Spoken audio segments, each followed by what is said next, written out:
D'abord, nous voudrons exprimer toute notre gratitude à son Excellence, Monsieur le Premier ministre, pour cette opportunité qui nous a été offerte de pouvoir échanger avec lui et l'ensemble des ministres présents, et notamment le ministre des Finances, le ministre de la Justice, le ministre des Télécommunications, le ministre du Commerce, porte-parole du gouvernement, et également aussi d'autres départements ministériels qui étaient représentés. Cela met clairement en évidence toute l'importance qu'accorde le gouvernement du Sénégal au dialogue avec les partenaires au développement. Et durant donc cette rencontre, nous avons pu passer en revue les différents défis auxquels le Sénégal est confronté, mais également aussi toutes les opportunités offertes au Sénégal pour son développement économique et social. Et tout au long de cette discussion, nous avons été rassurés par toutes les interventions de son Excellence le Premier ministre, qui nous a fait part non seulement à travers le rapport de la force Covid délivré donc par la Cour des comptes, de sa détermination et son engagement à travailler non seulement à la mise en œuvre des recommandations qui ont été mises en évidence par ce rapport, et cela dans le cadre de la transparence, de la redevabilité et de la reddition des comptes,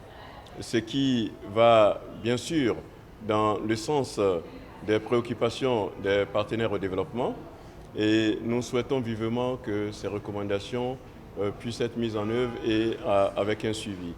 Également aussi, nos échanges ont porté sur l'actualité nationale politique, mais également économique, avec toutes les opportunités que le Sénégal a aujourd'hui pour pouvoir asseoir un développement économique et durable à partir de cette année, surtout à travers l'exploitation du pétrole et du gaz, et qui contribuera certainement à l'amélioration des conditions de vie des populations au Sénégal.